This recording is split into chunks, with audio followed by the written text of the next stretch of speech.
राधे राधे दोस्तों मेरे YouTube channel पर आपको हार्दिक स्वागत है। कैसे हैं दोस्तों, कमेंट करके ज़रूर से बताएं। आशा करती हूँ स्वस्थ और मस्त होंगे। दोस्तों, जैसे कि मैं पहले आपको बता चुकी हूँ कि 2023 में सावन के महीने में पुरुषोत्तम मास पड़ रहा है। पुरुषोत्तम मास में भगवान पुरुषोत्तम की, भगवान विष्णु की पूजा की जाती है और उनकी कथा को सुना जाता है।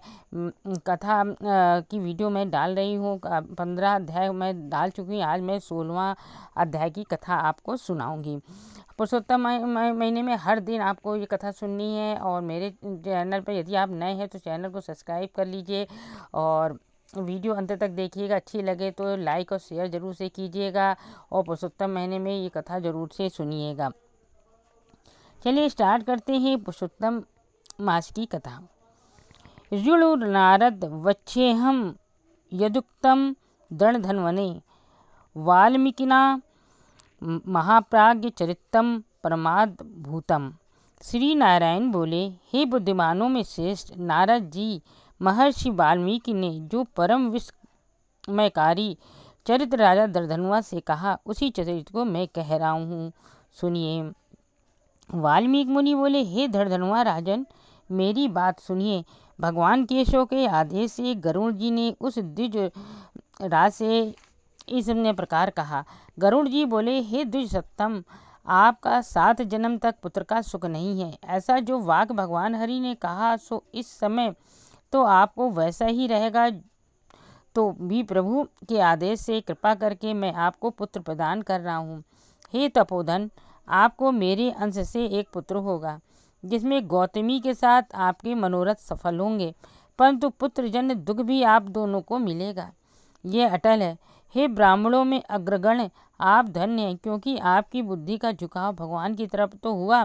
भगवान के प्रति सकाम भक्ति हो अथवा निष्काम भक्ति, भगवान को दोनों ही प्रिय है।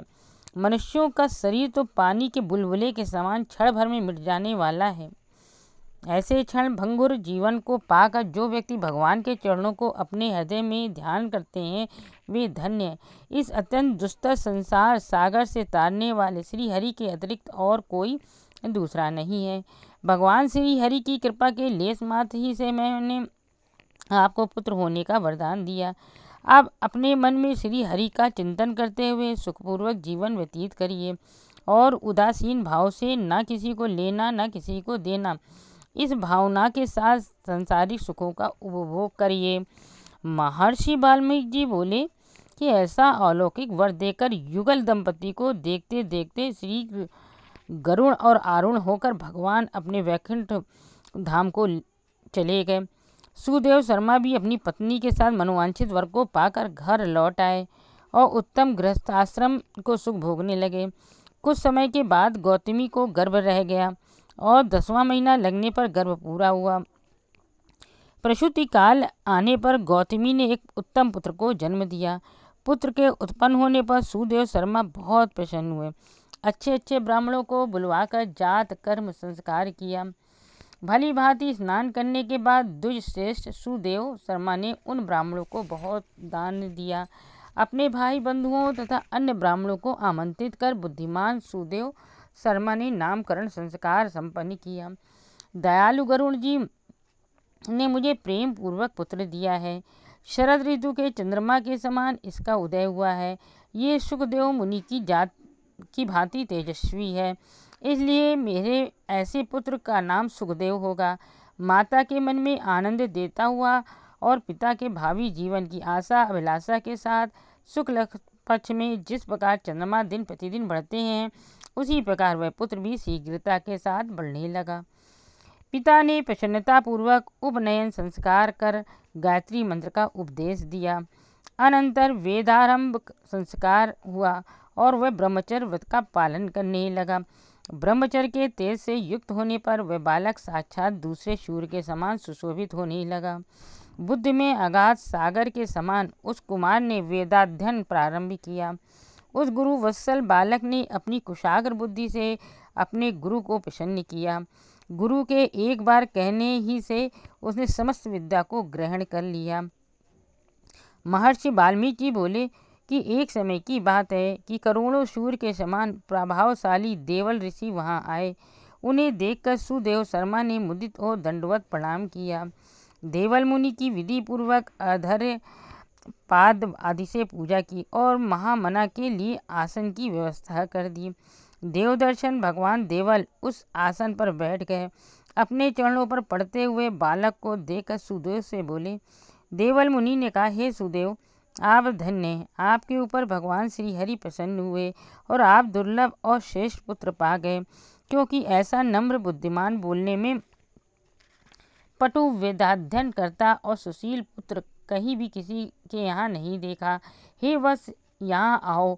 तुम्हारे हाथ में ये क्या विचित्रता देख रहा है।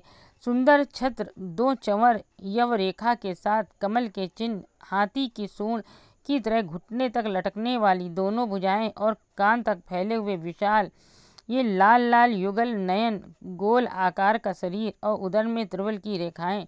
इस प्रकार उस बालक के विषय में ये कहकर उस ब्राह्मण को उत्कंठित देखकर देवल ऋषि बोले, आह सुदेव, आपका ये पुत्र विविध गुणों का निधान है। गले की हंसली मांस में छिपी हुई है। शंख के समान उतार चढ़ाव वाला गला है। चिकने घुंघराले बाल हैं। लंबी चौड़ी छाती है। विस्तृत गर्दन है। दोनों कान एक से हैं। बैल के समान कंधे हैं। संपूर्ण सुलक्षणों के से संपन्न सौभाग्यशाली पुत्र है, किंतु इसमें एक ही महान दोष है, जिससे ये सब सुलक्षण व्यर्थ हो गए। इतना कहकर सिर पीटते हुए लंबी सांस लेकर मुनि कहने लगे कि पहले आयु की जांच करें, फिर लक्षणों का वर्णन करें, क्योंकि अल्प वायु वाले बालकों के सुलक्षण रहने का क्या प्रयोजन हुआ। देवल ऋषि बोले, हे सुदेव, आपका ये पुत्र 12वें वर्ष की आयु में पानी में डूबकर मर जाएगा। इसके लिए आप चित्त में शोक न करिए। जो होनहार है वह होकर रहेगा, इसमें संशय नहीं है। जिस प्रकार मरणासन व्यक्ति को औषधि देना व्यर्थ होता है, उसी प्रकार भावी को टालने की कोई प्रतिक्रिया नहीं है।